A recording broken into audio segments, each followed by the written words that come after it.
matin. Et aujourd'hui, nous parlerons de la parole prophétique. Je vous invite à suivre ce message attentivement et que l'Éternel vous bénisse. Shalom, chers amis, chères sœurs et frères, que Dieu vous bénisse. Bien-aimés, nous venons aujourd'hui vous dire que nous allons introduire un enseignement prophétique pendant ce mois de novembre. Pourquoi? Parce qu'il y a des choses qui sont écrites dans les Saintes Écritures, mais des fois on prêche sans tenir compte de cela. Et c'est pourquoi nous voulons un peu regarder la parole prophétique, qu'est-ce qu'elle nous enseigne. Parce que, étant l'Église, nous devons regarder la prophétie. Qu'est-ce que la prophétie enseigne en ce qui concerne l'Église? Vous êtes sans ignorer qu'Israël marchait avec des prophètes. Leur rôle, c'était de leur expliquer la volonté de Dieu pour leur temps. À chaque période, à chaque temps, le prophète était là pour leur dire la volonté de Dieu. Il y avait des faits prophétiques, des signes prophétiques. Le prophète leur disait en telle période, il se passerait telle chose. Et vous savez très bien que même la naissance de notre Seigneur a été annoncée par le prophète. La ville, la femme qui va porter, l'enfant, le lieu, tout ça a été décrit dans le prophète. On a vu sa mort, sa résurrection, tout cela, le prophète en nous parle. Pour dire, la prédication de la parole ne doit pas rester simplement « Viens, tu recevras, tu seras béni, tu seras ceci, tu seras cela ». Cette part, elle est bonne. Mais savoir en quel temps nous sommes, cela est très important parce que ça permet à l'Église de pouvoir marcher sans être distraite. Vous savez, nos grands-parents, lorsqu'il n'y avait pas de montre, ils se réveillaient et commençaient leur voyage au chant du coq, c'est-à-dire Dieu dans la nature a prévu le coq pour que le coq puisse chanter. Et lorsque le coq chante, le voyageur sait déjà que non, je dois me lever au chant du coq et je dois continuer mon voyage. Les gens connaissaient l'heure au chant du coq. Pourquoi le coq chante à 2 heures précises? Pourquoi chaque matin le coq chante? Pourquoi des heures précises le coq chante? C'est pour dire que Dieu a mis la notion de l'heure même dans le coq. Et les gens qui dorment au village, ils savent que le temps, que la matinée ou le matin approche, ou le jour approche, par le chant du coq. Et ça, c'est très important. Et le prophète ou les prophéties sont comme le chant du coq qui sert à réveiller, à éveiller. C'est pourquoi l'apôtre Pierre, dans 2 Pierre chapitre 1, il dit « Tant que je serai dans cette chair, je vais m'efforcer à vous éveiller par des avertissements. » Et ces avertissements-là sont prophétiques. Et le prophète, pendant tout leur temps, ont toujours averti le peuple de Dieu. Et nous avons l'impression que la parole prophétique s'est arrêtée dans l'Ancien Testament. Non, dans le Nouveau Testament est truffé de prophéties. Mais simplement, l'Église ne tient pas compte de la parole prophétique. L'Église regarde beaucoup plus à ce qui est social. Et on a développé un évangile purement social. Donc, nous nous contentons de notre vécu quotidien. Mais on a oublié ce pourquoi nous avons cru, c'est-à-dire le royaume de Dieu. C'est-à-dire notre espérance. Or, l'espérance, Dieu a déjà écrit comment Christ va revenir, comment Christ viendra prendre son Église, comment l'Église sera enlevée, le signe du temps. Tout cela sont mis par écrit dans la Bible. Et lorsqu'on parle de la prophétie, encore une fois, l'ennemi s'est ingéré dans la prophétie. Lorsqu'on parle de la prophétie aujourd'hui, on est resté totalement dans l'aspect parole des connaissances ou de prophéties individuelles. C'est-à-dire, le pasteur ou le prophète ou l'homme de Dieu voit seulement ce qui est dans la vie d'un enfant de Dieu, dans la vie de son Église, et ça s'arrête là. Dans un couple, et ça s'arrête là. Je ne dis pas que ça soit faux. Il y a de bonnes prophéties, mais il y en a aussi de fausses. Mais lorsque nous parlons ici de la parole prophétique, nous parlons d'un enseignement qui a une portée prophétique. Et quel est le rôle de la prophétie? Je vais lire quelque chose. L'apôtre Pierre dit dans 2 Pierre chapitre 1, décrivant la prophétie comme étant une lumière qui éclaire, une lampe qui éclaire dans un lieu ténébreux. Je lis cela. Il dit, et nous tenons pour d'autant plus certaine la parole prophétique à laquelle vous faites bien de prêter attention, comme à une lampe qui brille dans un lieu obscur, jusqu'à ce que le jour vienne apparaître et que l'étoile du matin s'élève dans vos cœurs. Bien-aimés, vous savez où que vous soyez, nous marchons toujours avec la lumière. En Europe, la journée, que ce soit la nuit, les gens se baladent sans problème. Pourquoi? Parce qu'il y a l'éclairage partout. Mais imaginez à Paris, vous êtes là et ça s'éteint. Comment sera Paris sans lumière? Comment sera New York sans lumière? Comment sera Brazzaville sans lumière? Comment sera Kinshasa ou n'importe quelle capitale sans lumière? Donc la lumière est toujours indispensable. Mais le ténèbre, c'est quelque chose de très mauvais. C'est pourquoi, dans le langage spirituel, Dieu est comparé à la lumière et Satan est comparé aux ténèbres. Mais malheureusement, le fils du diable se sont arrogés le terme d'être le fils de la lumière. Mais ils ne sont pas le fils de la lumière, ce sont les fils de ténèbres. Tant qu'on ne parle pas Dieu, tant qu'on ne parle pas Jésus, tant qu'on ne parle pas des écrits inspirés de Dieu, tout ce qu'on apprend là, c'est le ténèbre. Je parle de livres spirituels. Et la parole prophétique est une lampe qui éclaire. Pourquoi j'ai dit nous allons entrer dans l'ère de la parole prophétique? J'ai dit tantôt ici que la plupart de nos enseignements dans les églises, ce sont beaucoup plus des enseignements à caractère social. Dieu fera ceci pour toi, ta vie, tu seras ceci, ton mariage, ton travail, ton boulot, et ainsi de suite. Non, ton voyage, on est là, ton argent, ton commerce, voilà je vis ceci, ta famille, ce n'est pas mal. Mais cela ne doit pas occulter l'aspect parole prophétique. C'est-à-dire, nous devons faire attention, tel que Pierre l'a dit ici, nous devons faire attention à la parole prophétique. Cela veut dire quoi? Un enfant de Dieu doit toujours jeter un coup d'œil dans la parole prophétique. Et je vais vous expliquer comment un homme, en faisant attention à la parole prophétique, a pu sortir un peuple de l'esclavage. C'était Daniel. Lorsque vous lisez Daniel 9, il dit, il a lu par le prophète qu'il devrait s'écouler 70 ans pour la captivité des enfants d'Israël. Et lorsqu'il a lu ça, il a compris que non, Jérémie le prophète en avait parlé.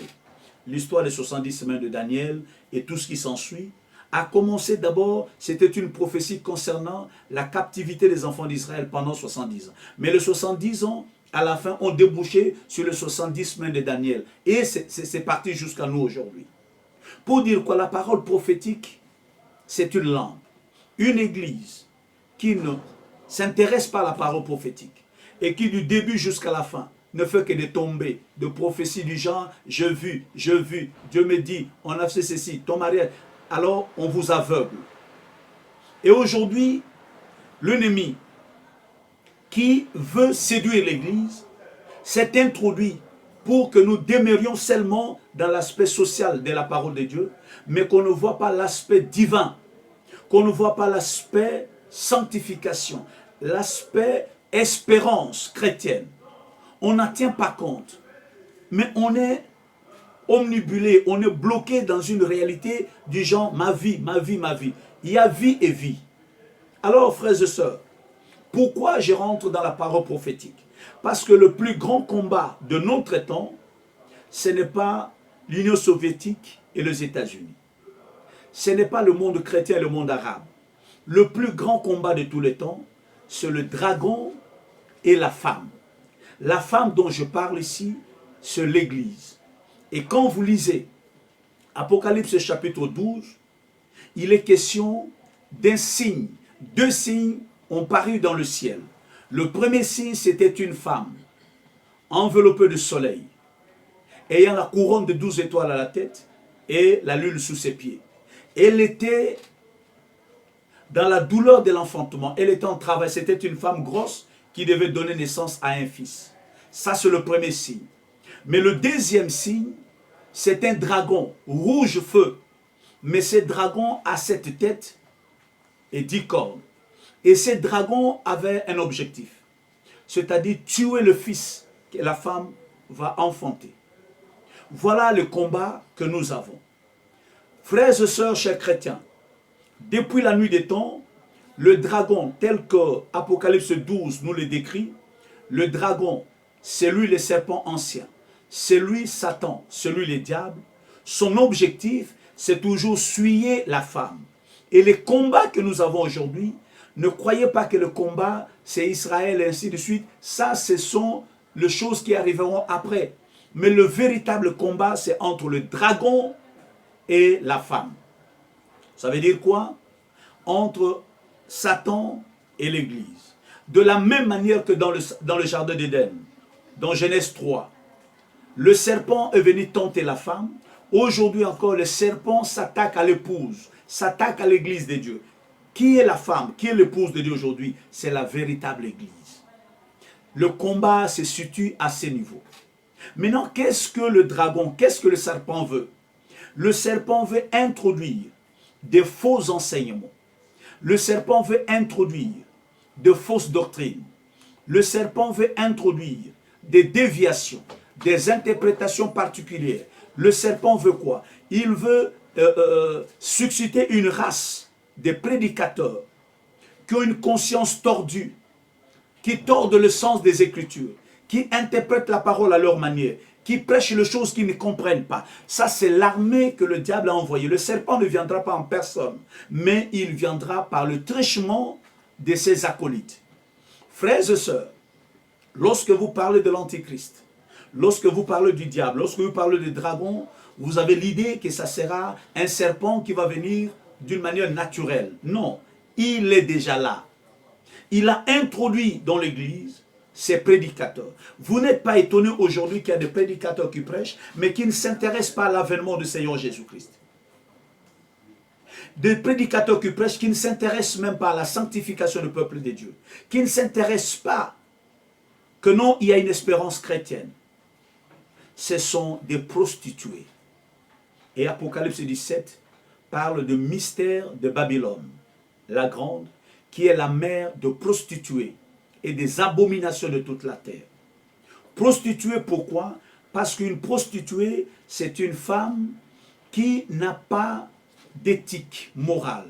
C'est une femme qui n'a pas le sens de la dignité. C'est une femme dépourvue de toute forme de fidélité. C'est une femme qui est à la portée de tout homme. C'est une femme qui reçoit la sémence de tout homme. Elle est seulement intéressée par l'argent. Et je vais ouvrir une parenthèse. Mes chers frères et sœurs, la prostitution, c'est une abomination. Une femme est faite pour vivre avec un homme. Et un homme est fait pour vivre avec une femme. N'en déplaise à tous ceux qui parlent de la polygamie, ainsi de suite. Je ne suis pas prédicateur de la polygamie. Moi, je sais que dans le jardin d'Éden, il y avait Adam et Ève. Et dans la nouvelle alliance et à la fin du temps, il y aura Christ et son épouse. Ça, c'est la vérité. Et je sais aussi que le Dieu Tout-Puissant a prôné la monogamie. Pourquoi? Parce que dans l'arche de l'alliance, il est rentré là-bas 4 couples de monogames. Noé, sa femme, ses 3 fils et leurs femmes. Je crois en cela. Mais le travers que nous avions eu avec des hommes, même saints, même justes, ne sont pas des doctrines que nous devons enseigner dans l'Église. Je ferme cette parenthèse. Je disais ceci. Le dragon aujourd'hui, qui est le serpent ancien, qui est le diable, il agit aujourd'hui au travers de ses suppôts, de ses acolytes. Qui sont-ils? Ils sont aussi des apôtres, ils sont aussi des prophètes, ils sont aussi des pasteurs, ils sont aussi des évangélistes, ils sont aussi des docteurs. Et je vous préviens, en enfer, il y aura trop de pasteurs, il y aura trop d'apôtres, trop de prophètes, trop d'évangélistes et de docteurs. Il y en aura beaucoup en enfer. Ne vous y trompez pas, je sais de quoi je parle. Parce que le Seigneur a dit dans Matthieu 7, ce n'est pas tous ceux qui me disent Seigneur, Seigneur, qui entreront dans le royaume de Dieu. Mais ces jours-là, ils diront, n'avons-nous pas prêché en ton nom? N'avons-nous pas fait le miracle en ton nom? Mais le Seigneur leur dira, allez loin de moi, vous qui commettez l'iniquité. Alors, bien aimé, le combat que nous avons aujourd'hui, c'est le combat entre la vérité et le mensonge. Entre la vérité et l'erreur. Et ces combats se jouent aujourd'hui dans l'Église. Il y a des gens qui prennent des doctrines tendancieuses, qui ont pris l'Église en otage. L'Église est devenue un fait privé, c'est-à-dire un monsieur s'accapare de l'Église et il impose son point de vue. Il fait fi de tout ce que la Bible enseigne. Tout ce qu'il veut, c'est ce qu'il prêche. Vous n'avez pas le droit de lui dire quoi que ce soit. Et les bandimi qui sont là-bas sont devenus comme des poissons dans l'aquarium. Sont devenus comme des animaux dans le zoo. Enfant de Dieu, il est écrit, vous devez sortir de Babylone. Lorsqu'un pasteur ne prêche pas la vérité, lorsqu'il commence à prêcher de fausses doctrines, il affirme des choses qui ne sont pas bibliques, vous avez le devoir de quitter cet endroit. Pourquoi? Parce que c'est une morgue. Chers amis, le combat se joue entre les dragons et la femme. Le combat aujourd'hui, c'est entre la vraie église et la fausse église. Et laissez-moi vous dire, le faux billet, c'est le billet qui est le plus proche en apparence du vrai. Et le faux prédicateur sont des gens qui sont plus proches de vrai. Ils vont vous parler de Jésus. Mais lorsque vous allez dans le détail, alors vous allez trouver que non, ils affirment autre chose. Parmi les choses qu'ils affirment, ils vous disent que non, les femmes ont le même droit que les hommes en termes de la parole de Dieu. Je vous dis, ça c'est une prostitution. C'est une sémence qui vient du serpent. Pourquoi? Parce que le Dieu Tout-Puissant, le Dieu de la Bible, mon Seigneur Jésus n'a pas enseigné cela. Et il est écrit, tout homme qui affirme quelque chose qui est contraire à ce que Paul a prêché, qu'il soit anathème, c'est-à-dire qu'il soit maudit. Alors tous ceux qui prêchent que les femmes doivent être de prédicateurs de la Bible se placent sous de malédiction. Ce n'est pas moi, mais c'est la Bible qui le dit. Alors nous avons un problème aujourd'hui entre l'erreur et la vérité. Il y a des grands, des méga pasteurs qui sont là aujourd'hui, qui sont devenus eux-mêmes l'instrument de mesure. C'est-à-dire, il est lui-même l'instrument de mesure. Ce n'est plus la parole, mais c'est ce que lui dit.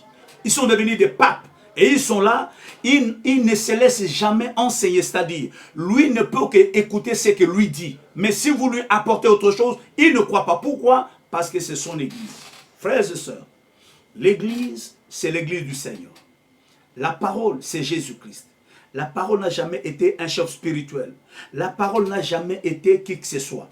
Un pasteur est respectable lorsqu'il écoute, lorsqu'il obéit à la parole de Dieu. Mais lorsqu'il dévie, à moins qu'il ne le fasse par ignorance et qu'il a le souci d'y revenir, gloire à Dieu. Mais s'il le fait intentionnellement, il connaît la vérité, mais il fait fi de la vérité, c'est un antichrist. Il y a un antichrist qui viendra, mais il y a aujourd'hui beaucoup d'antichrists. Ils sont là déjà. Et la Bible dit que c'est la dernière heure.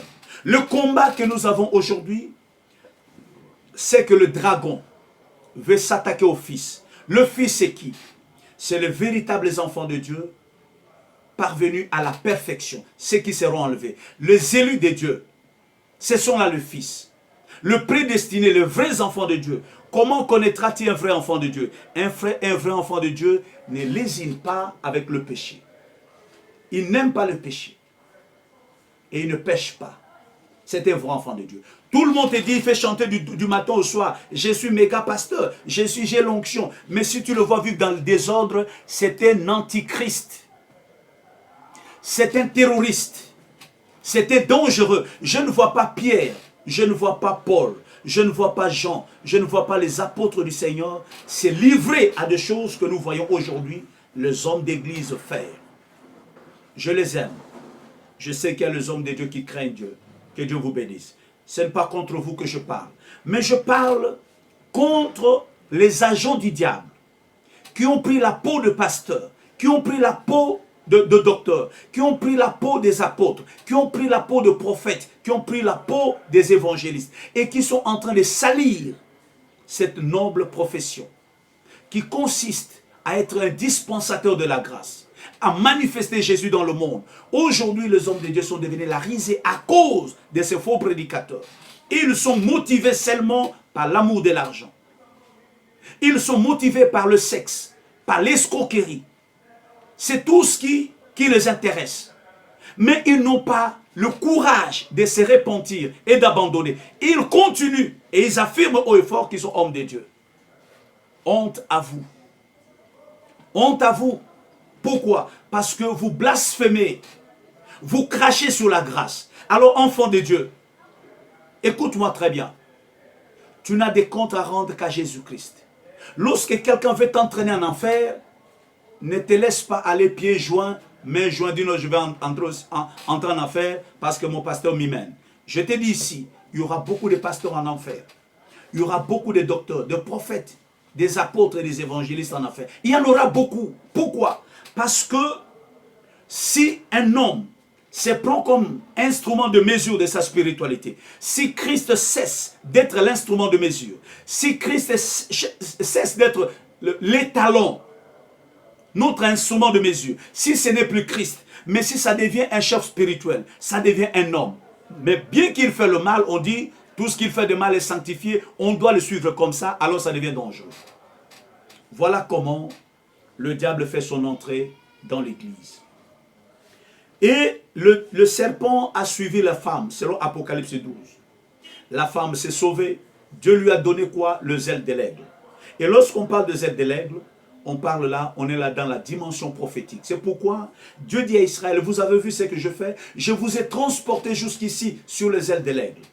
La parole prophétique, elle nous éclaire, elle nous montre le jet, le base du diable. Où est-ce qu'il se tient? Qu'est-ce qu'il veut faire? C'est pourquoi, frères et sœurs, lorsque nous restons totalement dans l'évangile social, tout le temps on chasse le démon, tout le temps délivrance, tout le temps famille, tout le temps... Non, je ne refuse pas cela. Mais frère, à quoi sert la crainte de Dieu? Lorsqu'on craint Dieu, Dieu a la responsabilité de nous protéger. Il a la responsabilité de nous bénir. Mais pourquoi les gens ont tellement peur du diable aujourd'hui? Pourquoi ils ont peur? Parce que leur conscience leur dit, le diable va m'écraser. Pourquoi? Parce que moi-même, je ne suis pas sérieux avec Dieu. Ne restons pas dans l'évangile purement social. Et c'est ça le jeu de l'ennemi aujourd'hui. Regardez partout, vous entendez toujours l'évangile qui est prêché, délivrance.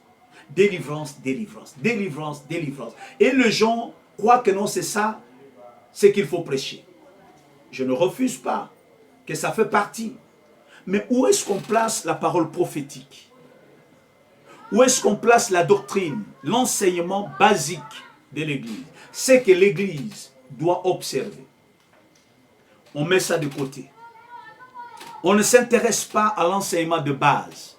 Ça, on met de côté. On dit non, ça n'amène pas les gens à l'église. Ça va faire fuir les bandits. Mais on cherche un évangile social parce que les gens sont enthousiastes et c'est ça qui va nous aider, va nous bénir. C'est ça l'attitude d'une prostituée. Une prostituée est intéressée seulement par l'argent. Que tu sois court, que tu sois géant, que tu sois gros, là n'est pas son problème. Son problème, est-ce que tu as le pognon? C'est pourquoi les églises prostituées ne s'intéressent pas à la parole doctrinale. Et ce qui concerne l'espérance, les choses spirituelles, ça ne les intéresse pas. Ils cherchent des choses sensationnelles, des choses bon marché.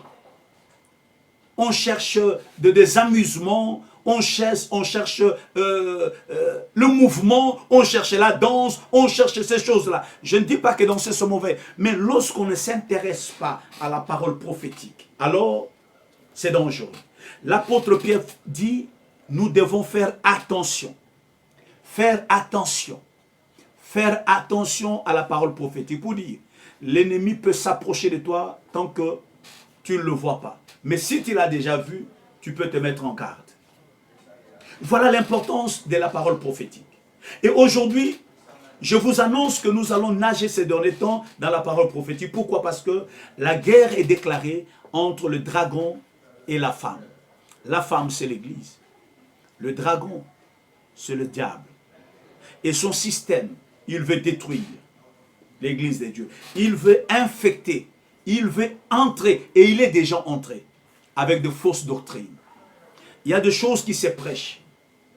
D'ici là, vous verrez des pasteurs soutenir l'homosexualité. Vous le verrez bénir le mariage des homosexuels. Vous le verrez autoriser n'importe quoi. Donc, ils vont accepter l'inacceptable. Et alors nous parlons, qu'est-ce qui se passe? Regardez comment l'Église est infiltrée. Je peux aller quelque part pour prêcher, mais d'abord la personne doit savoir si moi je crois au ministère des femmes. C'est-à-dire, si tu ne crois pas au ministère des femmes, lui ne va pas t'accueillir. Si tu vas là-bas, on dit, est-ce qu'il est bishop ou il n'est pas bishop? Je ne dis pas que c'est mauvais. Mais je dis la stratégie de l'ennemi de séparer les gens. L'amour fraternel entre le serviteur de Dieu a disparu. Maintenant, qu'est-ce qui remplace? C'est les réseaux. Alors, en quoi nous sommes différents de politiciens? Où on fait la nationale socialiste, où on est démocrate, où on est républicain, où on est humaniste. Donc, de la même manière que la politique a séparé les gens, aujourd'hui cet esprit est rentré dans l'église. Il y a quoi? On a le problème des réseaux, on a le problème des plateformes, on a le problème des connaissances. Donc, ce n'est plus l'amour fraternel. Je dois appeler un tel parce qu'il croit ce que moi je crois, parce qu'il croit telle chose, parce qu'il va accepter ce que moi je fais. Je vais appeler telle personne. Pourquoi? Parce que s'il prêche chez moi, j'aurai l'argent. Vous voyez, c'est l'attitude de la prostituée. La prostituée, ce qui l'intéresse, c'est l'argent. Et la fausse église, la chose qui l'intéresse, c'est d'abord l'argent. Je ne dis pas que l'argent soit mauvais. Non, l'argent répond à tout. Mais si la prédication a pour finalité l'argent, si je dois aimer quelqu'un parce que l'argent doit sortir, alors là, on fait le jeu de la prostituée. Mes chers amis, nous avons besoin d'avoir des hommes de Dieu, quand ils passent dans l'église, ils édifient l'église. Il y a une différence entre vivre et grandir. Il y a des gens qui sont chrétiens mais qui ne grandissent pas. Qui sont des nains spirituels. Et la croissance doit être intégrale. On doit grandir dans tout le domaine. Mais regardez, nous nous approchons de l'avènement du Seigneur. L'église doit tendre vers la perfection, mais regardez ce qui se prêche. Le péché a élu domicile dans l'église. L'immoralité, ces choses demeurent dans l'église. Mais quand est-ce qu'on va atteindre la perfection? Et les prédications qui peuvent sanctifier le peuple de Dieu, comme il est écrit, sanctifie-le par la parole. Au lieu de sanctifier le peuple par la parole, on divertit le peuple par la parole. Voilà le combat que nous avons. Chers prédicateurs, vous qui êtes fidèles à Dieu, il est temps de répandre l'épée, parce que le combat est à la porte. L'ennemi est rentré dans la maison, le loup sont dans le bois. Nous blaguons, mais l'église est en train d'aller en dérive. La parole de Dieu n'a plus force. Mais non, c'est le nom, ce sont des hommes qui ont remplacé la parole. Et aujourd'hui, la référence, ce sont des hommes. Ce n'est plus la parole de Dieu. Mais laissez-moi vous dire, l'absolu, c'est la parole de Dieu.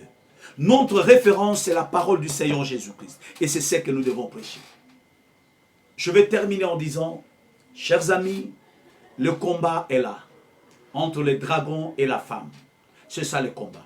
Cher prédicateur, reprends ta Bible et relis bien ta Bible, parce que la guerre a déjà commencé.